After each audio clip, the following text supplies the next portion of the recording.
오늘 9번째 Q&A까지 이렇게 할 수 있게 질문 주신 분들 진심으로 감사드립니다. 영상이 좀 길기 때문에 그냥 라디오처럼 켜놓고 들으셔도 되고요. 제가 질문 같은 거 다 나눠놨기 때문에 바쁘신 분들은 궁금하신 것만 골라서 보셔도 됩니다. 여기는 태국 북부의 빠이라는 곳이고요.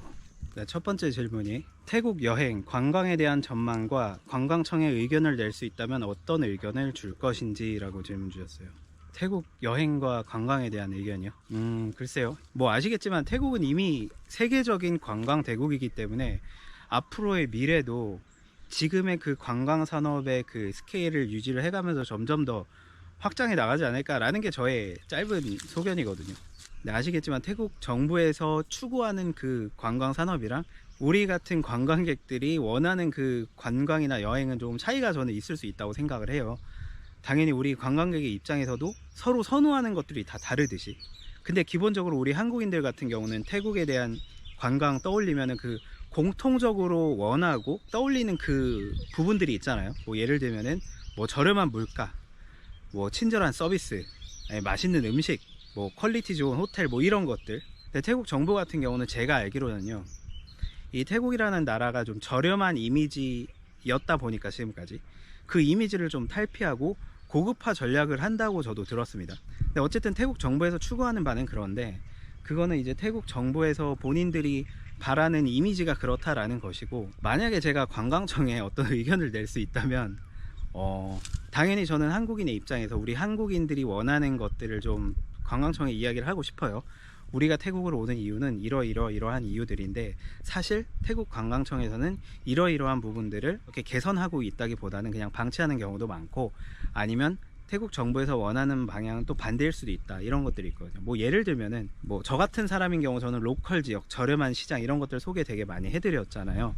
근데 태국 정부에서는 그런 시장들을 소개한다기보다 관광지라는 이 프레임을 딱 만들어 놓고, 어항이라고 표현할게요. 어항 안으로 들어와, 미끼 같은 걸 딱 설치해 놓고 이쪽으로 들어와, 그럼 외국인들이 다 이 어항 안으로 들어오는 거예요. 약간 이런 느낌이라고 저는 생각을 합니다. 그래서 그 태국 정부에서 만드는 그 관광지라는 어항을 좀 다양한 어항을 만들었으면 좋겠어요. 소위 말해서 약간 비싼 어항만 만드는 거 말고 관광객들만 오는 그런 관광지, 뭐 대표적으로 아이콘 싸임이 될 수도 있고요. 비싸잖아요. 그런데 우리나라랑 다를 바가 없다 하시는 분들도 많이 계시고, 그래서 저는 그런 쪽으로 좀 의견을 낼 수 있다면 내고 싶습니다만은, 또 한편으로는 이런 생각이 듭니다.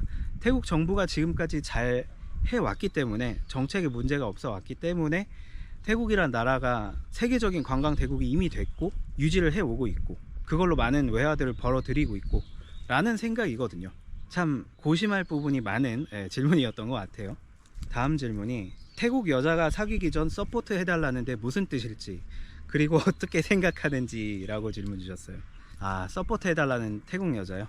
뭐 결국에 이제 돈 달라는 거 아니겠습니까? 근데 저는 이렇게 생각을 해요. 저는 여기에 이제 두 가지 시선이 있다고 생각을 하는데, 제 생각은 어떤 분들은 그렇게 돈만 바라는 여자는 만나면 안 돼 라고 하시는 분도 계실 수 있고, 또 어떤 분들은 그래 한 달에 뭐 얼마씩 뭐 2만 바씩 줘가면서 그 여자 만나서 사귀어도 편하다라고 하시는 분들이 계실 수 있고, 저는 사람마다 그 처한 상황이 다르기 때문에 뭐가 옳고 그르다라고 판단하기는 어려운 것 같거든요.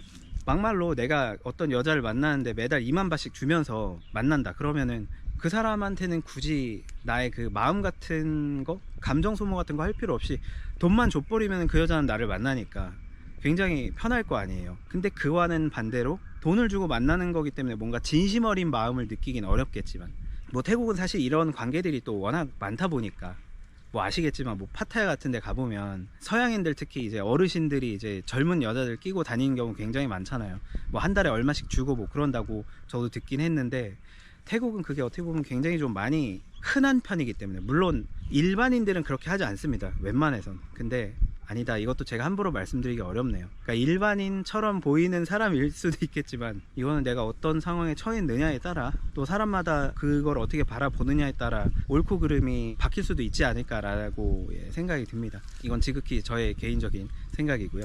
태국의 팁 문화는 관광객뿐 아니라 현지인도 마사지 받으면 100바씩 팁을 주고 그러는지 보편적인 팁 문화에 대해 알려주세요 라고 하셨네요. 만약에 저한테 태국은 팁 문화가 있냐 없냐 라고 질문을 주시면, 저는 하나를 골라야 된다면 저는 없다라고 말씀드리고 싶어요. 기본적으로 팁을 주는 경우가 저는 굉장히 제한되어 있다고 생각하거든요. 근데 우리는 이제 관광객의 입장에서 또 동남아라는 그 인식 때문에 좀 팁을 좀 후하게 주시는 분들 많이 계시잖아요. 물가도 저렴하니까. 또 태국인들이 좀 못 산다고 생각을 하고. 근데 태국인들이 팁을 주는 경우를 제가 본 걸 좀 말씀드리면요, 뭐 예를 들면 어떤 고급 술집에 갔는데 내 차가 좀 괜찮은 차다, 그러면 발레 파킹을 이제 맡기는데 그 직원한테 이제 100밭을 주는 거예요. 거기에서 20밭 50밭 주지 않습니다. 최소 100밭. 뭐 더 주시는 분들은 200밭 300밭까지 줄 수도 있고요. 물론 돈이 있는 사람들이 그렇게나 주겠죠. 아니면은 뭐 클럽이나 좀 고급 술집에 가면 이제 술을 계속 또 따라 주잖아요, 옆에서 직원들이. 태국은 이제 술집이나 이런 데서 직원들이 계속 돌아다니면서 술을 따라 줍니다. 클럽 같은 경우도 그러고. 그러면은 그런 사람들한테 이제 팁을 주는 거죠. 나 좀 잘 챙겨달라. 그러니까 서비스를 지속적으로 받아야 되는 입장인 경우에 팁을 주는 경우가 많습니다. 태국인들 같은 경우. 당연히 그런 상황에서 우리 한국인들도 팁을 주는 게 맞는 것 같고요.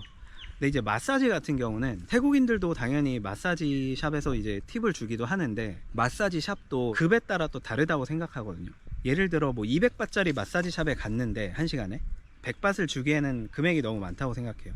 만약에 200바트이다 그러면은 한 40바트 정도 팁을 주는 게 맞다고 생각하고, 만약에 내가 500바트에서 1000바트짜리의 마사지를 갔다 그러면 100바트 정도 주셔도 저는 맞다고 생각합니다. 근데 아시겠지만 그 헬스랜드 같은 약간 고급 마사지 샵이자 체인점 같은 데는 거기는 반강제로 그 팁을 줘야 되는 걸로 알고 있거든요.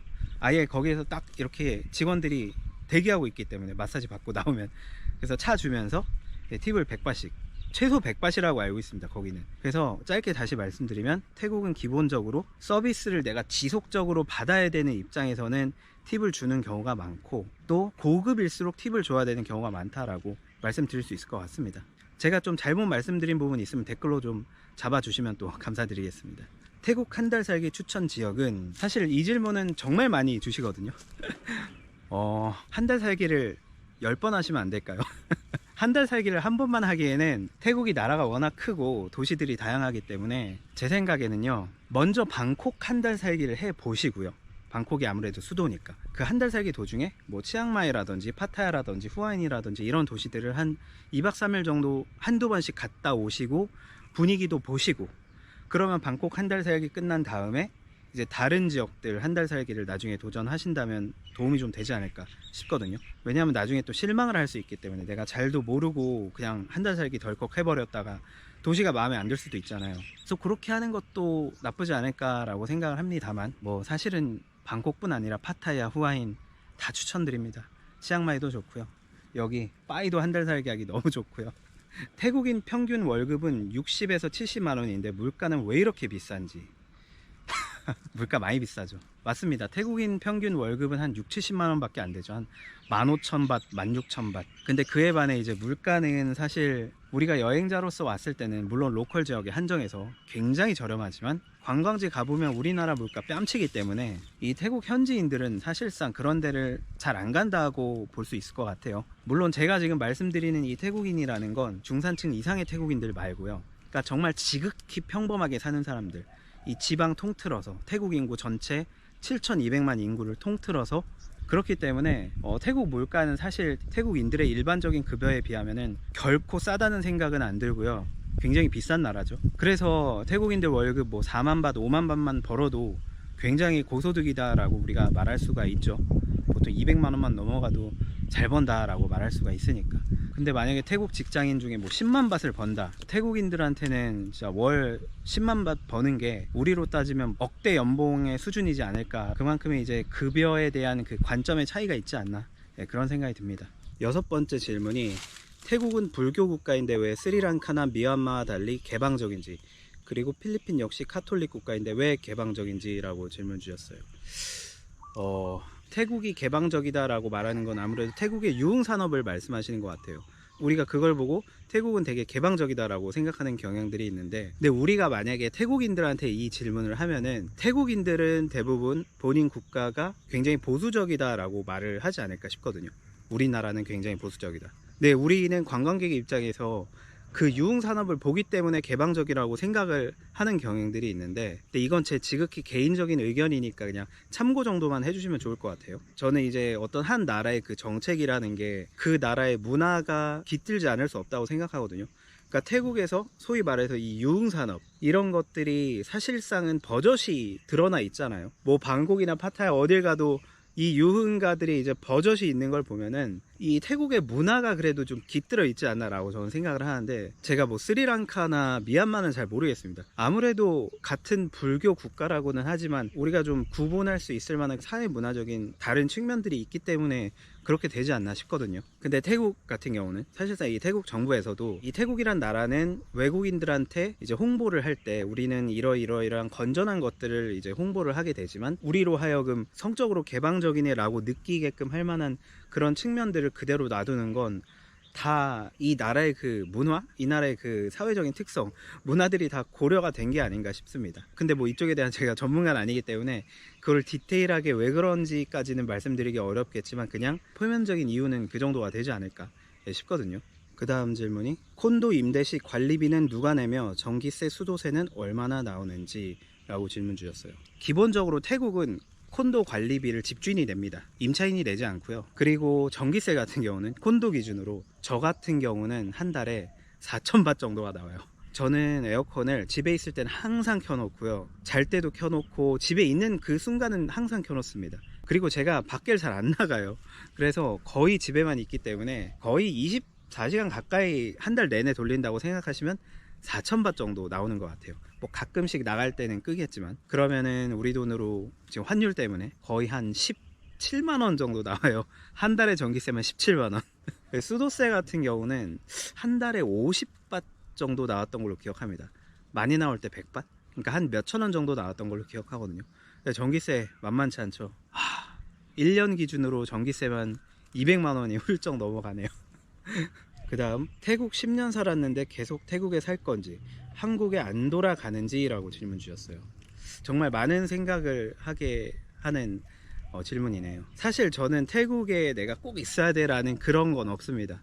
언제든지 저는 한국으로 돌아갈 수도 있고요, 혹은 한국이 아닌 제3국으로 갈 수도 있는데, 제가 지금 태국에 있는 이유는 그래도 내가 아직 태국에서 할 일이 있다라는 그 생각이 있기 때문에 아직 여기 있는 거거든요. 근데 만약에 제가 가까운 미래든 아니면 먼 미래든 태국에 대해서 더 이상 할 일이 없거나 머물 이유가 없다라고 한다면 저도 어디론가 또 다시 떠날 수도 있겠죠. 미래는 모르는 거니까요. 은퇴 후 태국 살기에 대해 책 쓸 생각은 없는지, 많은 수요가 있을 것 같습니다 라고 해주셨어요. 제가 전에 그 전자책을 쓰고 있다라고 말씀드린 적이 있거든요. 당연히 이 은퇴 준비하시는 분들을 위한 책도 제가 쓰고 있었는데, 계속 새로운 일들이 이렇게 생기다 보니까 그게 점점점 뒤처지더라고요. 그리고 또 제가 게으른 완벽주의자 성향이 있어서, 그 INFP의 특징이죠. 뭔가를 되게 완벽하게 하려다 보니까 일이 끝나지 않는 거예요. 그래서 계속 미뤄지고 결국 여기까지 왔는데, 제가 가까운 시일 내에 완성을 하게 되면 꼭 말씀드리도록 하겠습니다. 태국에서 유튜브로만 경제생활이 가능한지, 마땅한 직업이 없어 보입니다 라고 해주셨어요. 이게 아무래도 유튜브라는 거에 대한 선입견이 아직 있으신 분들이 꽤 계신 것 같아요. 진짜 5년 10년 전만 해도 유튜브라는 이 플랫폼 자체는 그냥 우리가 취미로 동영상을 올리고 공유하는 그러한 플랫폼이었지만, 지금은 아시겠지만 세계 최대 이제 플랫폼이 됐고, 지금은 그냥 취미로서 영상 만들어서 올리면은 사실상 유튜브로 수익을 낼 수가 없는 시대까지 왔잖아요. 특히나 이제 코로나 시국을 지나오면서 유튜브 시장이 예전보다도 훨씬 더 많이 커지기도 했고, 저도 지금 유튜브로 이제 밥벌이를 하고 있고요. 개인 사업자 냈습니다. 1인 미디어 콘텐츠 창작자였나요? 그 세부 항목으로 엄연히 개인 사업자를 내고 개인 사업으로 하고 있는 겁니다. 세금 꼬박꼬박 내고 있고요. 아시겠지만 유튜브 수익이 이제 미국의 구글로부터 벌어들이기 때문에 달러를 벌고 있거든요. 그냥 외국인 노동자라고 보시면 됩니다. 단지 디지털 노마드로서의 외국인 노동자, 그렇게 봐주시면 좋을 것 같아요. 그리고 경제생활이 가능하냐? 유튜브 조회 수익만으로는 경제생활이 어렵습니다. 사실상 적자예요. 그렇기 때문에 이제 광고 같은 것도 한 번씩 하고 그렇게 되는데, 물론 몇십만 구독자 되시는 분들이야 경제적으로 풍족하시겠지만 저 같은 정도의 규모로는요 아직 많이 부족합니다. 그래서 경제 생활은 빠듯하지만 그래도 열심히 하려고 하고 있다. 단순히 태국에서 살아가는 게 아니라 이 태국에서 돌아다니면서 뭐 사 먹고 교통비 쓰고 호텔비 쓰고 이런 것들 하면요, 은근히 컨텐츠 비용이 굉장히 많이 들어가거든요. 그렇기 때문에 이제 광고 같은 것도 한 번씩 받고, 또 구독자님들께서 슈퍼땡스 같은 거 써주시면 도움이 굉장히 많이 되고요. 그렇게 이제 개인 사업가로서 유튜브를 운영하고 있습니다. 태국의 테러주의보, 위구르족 강제 송환 등이 있는데 분위기가 어떤지라고 질문 주셨어요. 위구르족 강제 송환되는 그런 뉴스를 저도 봤거든요. 근데 제 생각에는요, 이 태국의 정치적인 상황이랑 관광객에 관련된 치안이랑은 아무 관련이 없다고 생각합니다. 우리가 보통 미디어에 그 보여지는 모습들을 보고 위험하네, 우리도 태국 가면 뭐 납치당하고 뭐 강제로 뭐 어떻게 되고 그런 거 아니야 라고 하시는 분들이 계실 수도 있는데요, 이거는 태국과 다른 나라의 그 정치적인 상황에 관련된 거고 우리 관광객의 치안이랑은 관련이 없습니다. 만약에 그게 불안하시면 제 영상 한번 쫙 보시고 아니면 다른 태국 관련 유튜브 채널 보시면요, 굉장히 평화로워 보이는 모습을 보실 수 있으실 거예요. 그게 태국의 본 모습이기 때문에 태국에 대한 그 치안 걱정은 정말 안 하셔도 됩니다. 그거는 제가 여기서 확실하게 말씀드릴 수 있을 것 같아요. 태국 콘도나 부동산, 마트에서 영어 소통이 수월할지, 제 생각에 태국 사람들은요, 아주 기본적인 영어 실력들이 대체적으로 갖춘 편이거든요. 물론 문법이 많이 틀리고 발음을 우리가 못 알아듣는 경우도 많이 있지만, 특히나 이런 부동산 에이전시에서 근무하시는 분들은 기본적으로 영어를 하시는 분들이 굉장히 많아요. 그래서 영어 소통에 문제 없으실 거고요. 뭐 콘도도 마찬가지예요. 콘도 같은 경우 이제 외국인들이 많이 거주하는 경우가 많기 때문에 안내문 같은 경우도 보통 태국어도 있고 영어도 있는 경우가 많습니다. 만약에 콘도 사무실에 뭐 직원들이 여러 명이 있는데 영어를 아예 못하는 직원이 있을 수 있겠지만 그 중에 누군가는 그래도 영어를 어느 정도 할 수 있을 가능성이 굉장히 높기 때문에 그런 부분 걱정 안 하셔도 되고요. 마트 같은 경우도 마트에 외국인들 없는 데가 어디 있습니까, 이 태국에. 정말 뭐 지방의 어떤 시골에 가면 없을 수 있겠지만 웬만한 사람들은 어느 정도의 영어를 구사하고, 만약에 그 사람이 못하면은요, 그 사람이 아는 동료나 다른 상사들, 뭐 주변의 매니저들도 있겠죠. 그 사람 중에 누군가는 영어를 어느 정도 분명히 할 수 있는 사람이 있기 때문에 소통에는 걱정하지 않으셔도 됩니다. 시장과 쇼핑몰이 있는 지역 추천해달라고 해주셨네요. 제가 최근에 이제 조식 주는 콘도라는 영상을 올렸죠. 제가 1년 3개월 정도 머물렀던 콘도를 소개해드리면서 그 지역을 추천드렸는데, BTS 달라플루 지역 추천드립니다. 더몰 타프라 쇼핑몰 있고요, 달라틀렌 시장이 있고요, 퍼스트 원이라는 시장이 있고요, BTS 역도 바로 붙어 있고요. 근데 여기에 하나 단점이 있습니다. 호텔이 없어요. 그럼 여기는 어떻게 머무느냐, 이 BTS 달라플루 지역의 콘도들을 에어비앤비로 뭐 며칠 혹은 한 달 살기로 머무시거나, 거기서 BTS로 한 2정거장 떨어진 BTS 몽미안야이라는 곳이 있거든요. 거기는 호텔들이 굉장히 많아요. 그래서 그쪽에서 머무시면서 이쪽으로 오시거나 뭐 그러셔도 될 것 같은데, 또 많은 분들께서 그 온누 지역을 추천해 주시는 분들이 많더라고요. 저는 그 지역은 잘 모르는데 거기도 뭐 시장이랑 쇼핑몰, 뭐 마트 이런 것들이 굉장히 다 몰려 있다고 합니다.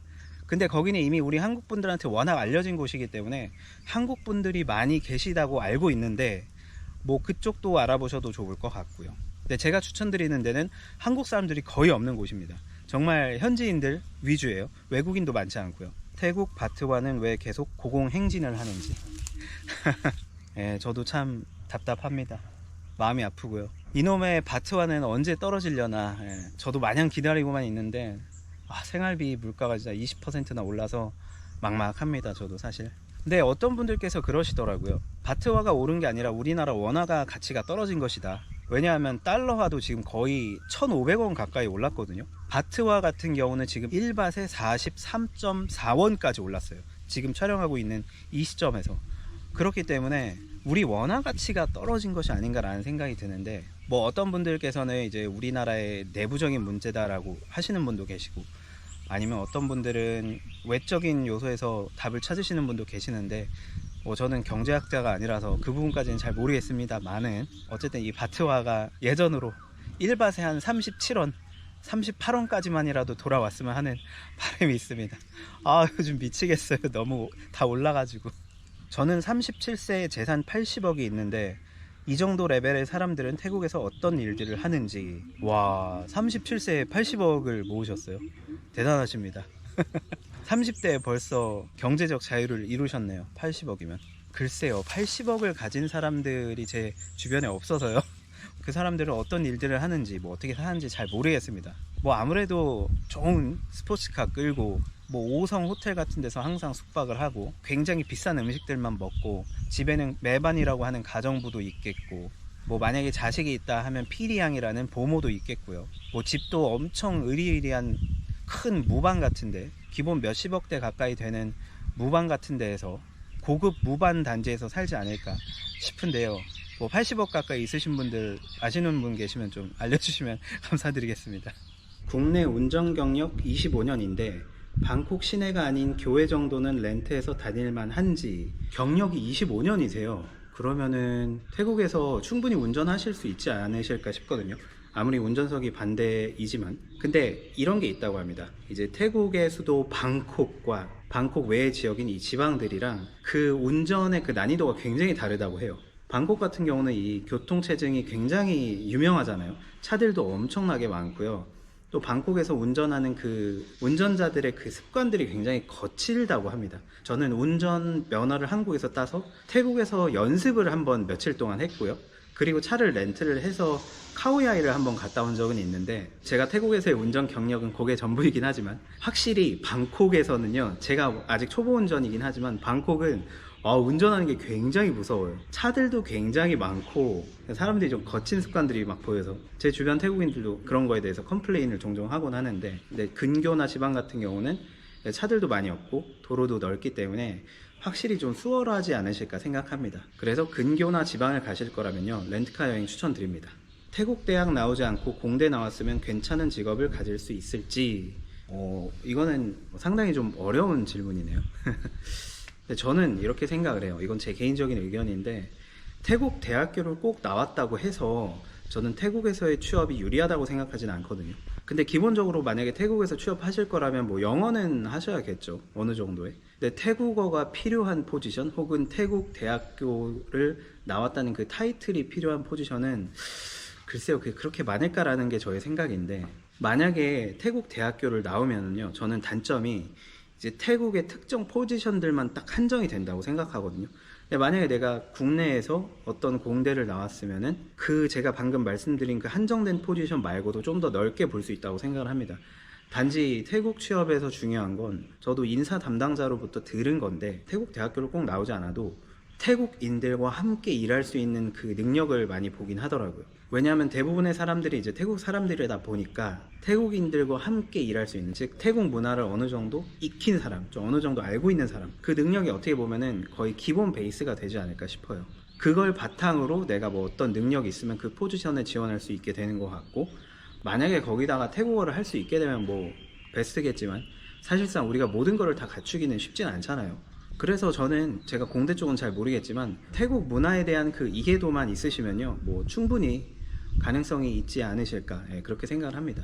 이거는 vs 놀이라고 하셨는데, 내 태국인 애인에게 바람 피운 거 걸리기, 상대 태국인 애인에게 걸리기, 뭐가 나을지. 이거 둘 다 죽음 아닌가요? 제 생각에는 상대 태국인 애인에게 걸리는 게 좀 더 낫지 않을까요? 왜냐하면 전자 같은 경우는 내가 잘못을 해버린 거니까 완전히. 근데 후자 같은 경우는 상대가 나를 속였을 수도 있잖아요. 물론 그게 엄연한 증거가 있으면 그 상대 태국인의 애인이 나만 추궁을 할 게 아니라 그 사람의 애인까지도 추궁을 할 수가 있기 때문에, 근데 태국 같은 경우는 둘 다 추궁을 하나? 약간 그런 것 같기도 하고요.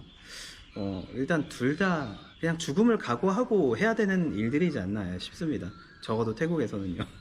6년차 대기업 태국 주재원인데 계속 주재원 연장을 할지 아니면 복귀를 할지. 주재원 경력은 승진에 도움이 되지만 국내에 복귀를 하면 자리가 없어지는 경우가 있습니다 라고 하셨어요. 일단 좋은 조건으로 근무를 하고 계시는 것 같아요. 댓글 써주시는 거 저도 잘 읽어봤는데, 사실 이 부분은 제가 경험이 없어서 저에 대한 이야기를 좀 말씀드릴 순 없고, 제 고등학교 친구 중에 저한테 조언을 좀 구한 적이 있어요. 태국이라든지 아니면 다른 동남아시아 국가에 나가서 살고 싶은데 세계 각지에 지사가 있대요. 동남아시아에도 있는데 제 기억으로 그때 베트남에도 있었고 캄보디아에도 있었고 미얀마에도 있었고, 근데 태국에는 없다고 합니다. 그러면서 자기도 예전부터 해외 생활을 되게 해보고 싶었는데 지금까지 그걸 이루지 못했다. 사실 나도 우리 회사에서 얼마든지 해외 지사로 나가서 일을 할 수가 있다라고 하는데, 문제는 나가는 건 쉬운데 이제 국내로 다시 돌아오고 싶을 때 그게 문제가 된다고 하더라고요. 자리가 없기 때문에 돌아오기가 힘들다고. 근데 그 친구가 최근에 이제 결혼하고 아이까지 생기면서 그 아이 교육에 대한 문제까지도 생각을 하면서 우리나라의 그 입시 제도 속에서 아이를 키우고 싶지 않다, 나는 외국에서 키우고 싶다, 이런 얘기를 하더라고요. 그러면서 계속 고민을 해오고 있다라고 하던데, 제가 보기엔 그렇습니다. 결국에 내가 어떤 삶을 추구하느냐에 따라 다르지 않을까 싶은데요. 만약에 내가 해외 생활에 지금 너무 만족스럽게 생활을 하고 있다면, 근무 환경도 좋고 그러면 굳이 내가 언젠가 한국에 돌아가서 그 자리를 다시 꿰차야 돼 라는 생각을 꼭 해야 될까라는 게 저의 생각이거든요. 물론 제가 그 상황에 닥치지 않고 여러 가지 조건들을 모르는 상태에서 말씀을 드리는 거긴 합니다만, 근데 만약에 나는 한국에 돌아가서 누릴 수 있는 사내에서의 어떤 조건들이 있다면은 국내 복귀도 고려하셔야 되지 않을까 싶은데, 뭐 국내 복귀랑 주재원 체류에 대해서 그 장단점을 좀 비교하셔서 결정을 하셔야 되지 않을까 싶습니다. 내가 원하는 삶이 어떤 삶인지. 제가 드릴 수 있는 의견은 이 정도까지가 될 것 같아요. 태국인의 한국 입국 거부가 너무 안타깝고 담당관의 재량인 것 같아 속상하네요 라고 하셨어요. 저도 너무 속상합니다.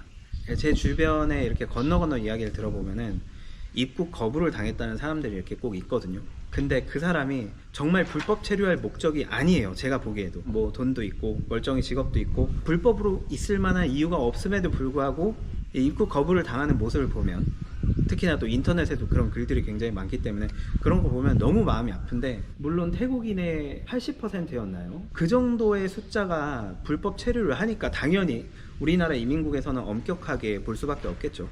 그거는 이제 우리나라 입장에서 어쩔 수 없는 부분인 것 같은데, 개인적으로 또 궁금하기도 해요. 어떤 식으로 그 태국 사람들을 걸러내는지. 출입국 관리하시는 분들이 이제 철저하게 검사를 하시겠지만, 가려낸다고 해서 가려냈는데도 불법 체류하는 비율이 이만큼이나 높으니까 더 엄격해지는 거이기도 하고, 어떻게 우리가 해결을 해야 될까요? 그 다음이 방콕 파타야에서 꼭 가야 할 곳이라고 질문 주셨어요. 너무나 많은데요. 어떤 장소라기보다 제가 식당을 좀 추천드려도 될까요? 이거는 방콕에 한정된 건 아닌데, 이제 수키 띠너이라 그래서 제가 굉장히 좋아하는 그 수키 체인점이 있습니다. 한 10,000원 조금 넘는 가격인데 태국인들한테 굉장히 인기가 많고요.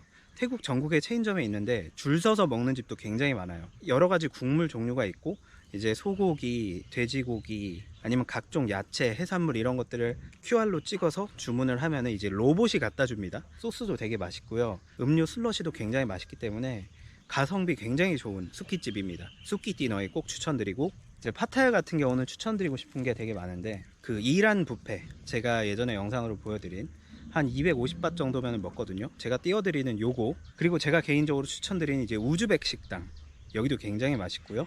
그리고 멕시코 브런치 뷔페, 파타야에서 굉장히 유명하고 우리 한국 분들한테도 이미 알려진 곳인데 저도 몇 번 가봤거든요. 기가 막힙니다. 여기 꼭 가보세요. 파타야 여행 가시는 분들. 제가 개인적으로 좋아하는 식당들입니다. 이 모든 곳들이.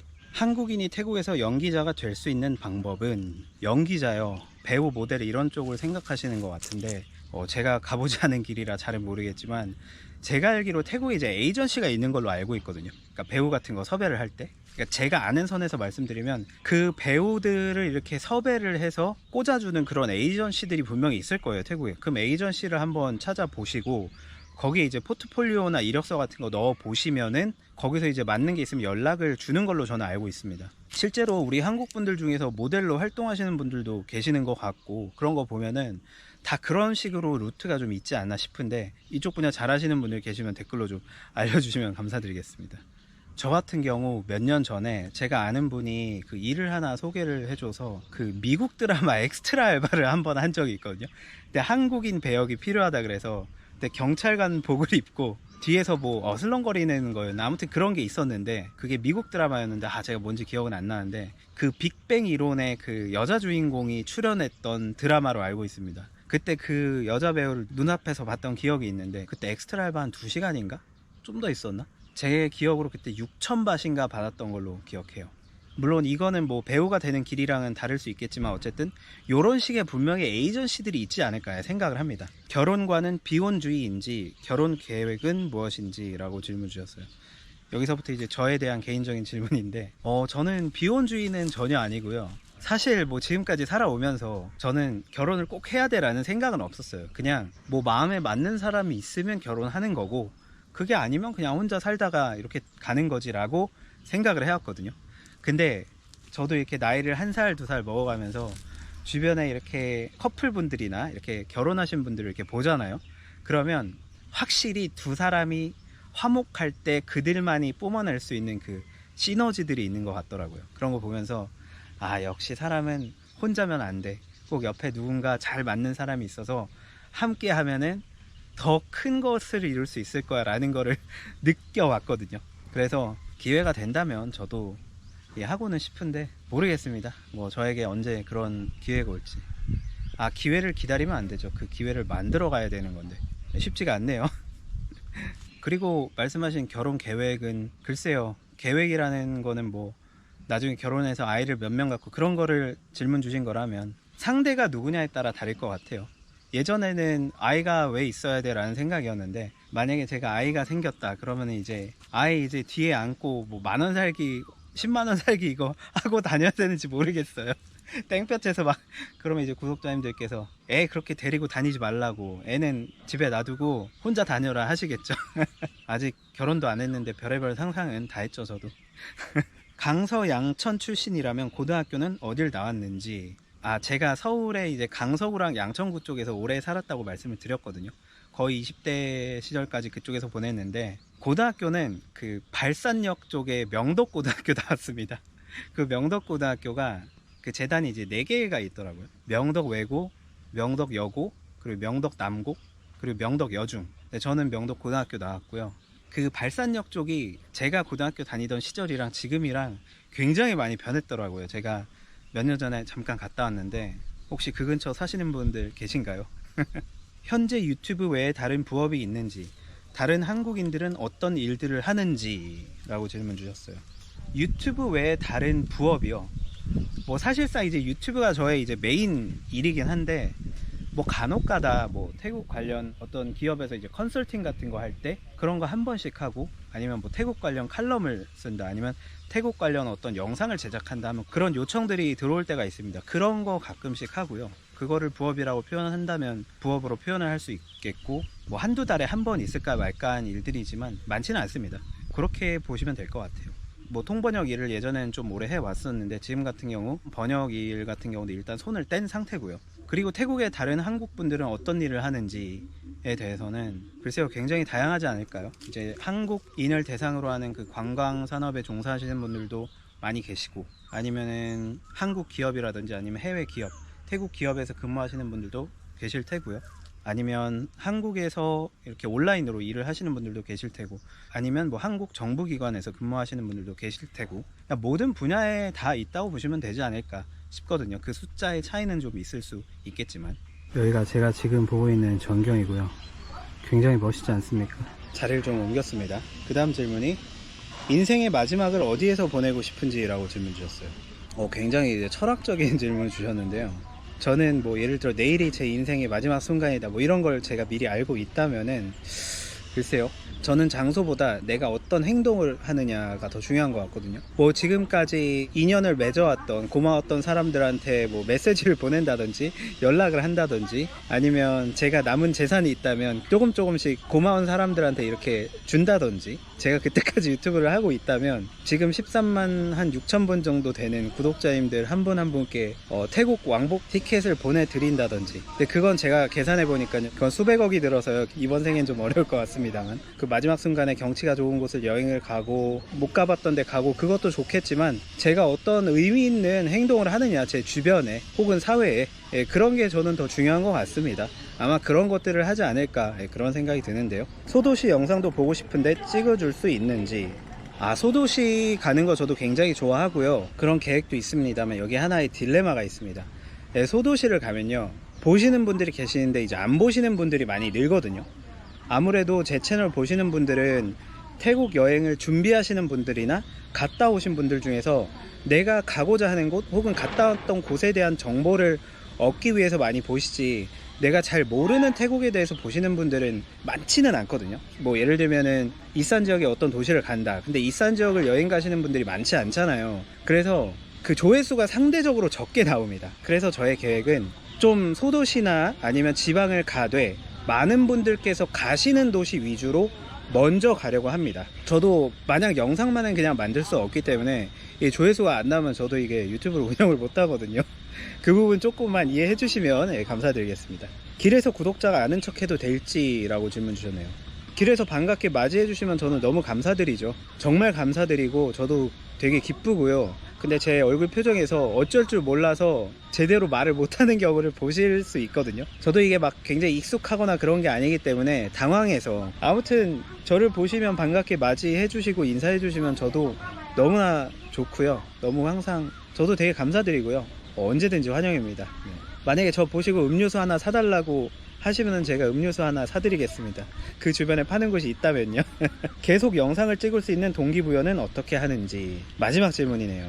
네, 현정님께서 주신 질문인데 동기부여, 사실 유튜브를 운영하는 이 동기부여는요 딱 하나입니다. 아직 내 채널을 보고 계시는 분들이 계시고 댓글로 그래도 응원해 주시고 그래도 영상이 유익했다, 뭐 볼만했다 라고, 도움이 많이 됐다 라고 해주시는 분들이 계시기 때문에 유튜브 영상을 계속 이렇게 제작해 나아가는 거고요. 만약에 그런 분들이 안 계시다면 저는 영상을 만드는 의미도 없고 아마 동기부여도 되지 않았을 것 같습니다. 항상 저는 영상 제작할 때 드는 생각이 있어요. 내 영상을 과연 누가 볼까? 이 노잼 영상 내가 봐도 노잼인데, 그래도 평양냉면 같다고 슴슴하다고 해주시는 분들이 계셔서 저는 그 부분이 너무 감사드리고요. 아직까지 제 채널을 이렇게 운영할 수 있게 해주신 부분들에 대해서 너무 감사드린다는 말씀 드리고 싶고, 다시 한번 말씀드리지만 저를 계속 봐주시고 관심 가져 주시기 때문에 저는 영상 만드는 동기부여가 되는 거거든요. 다시 한번 이 자리를 빌어서 감사드린다는 말씀 드리고 싶고요. 오늘 이렇게 30개의 질문을 제가 꼽아 봤는데 제가 미숙하게 답변 드린 부분이나 아니면 아예 답변을 못 드린 부분들이 너무 많죠. 만족스럽지 못하다라고 느끼신 부분도 많으실 텐데 그 부분은 다른 분들께서 댓글로 많이 채워주시기 때문에 그 부분 참고 부탁드리고요. 오늘 이렇게 9번째 Q&A까지 끝까지 봐주신 분들 너무 감사드리고요. 마지막까지 봐주신 분들 계시다면 댓글로 좀 알려주시겠어요? 제가 하트 꼭 눌러드리겠습니다. 영상이 너무 길어서 몇 분이나 남아 계실지 모르겠지만 오늘 긴 영상 끝까지 봐주셔서 너무 감사드리고 전 다음 영상에서 뵙겠습니다. 감사합니다.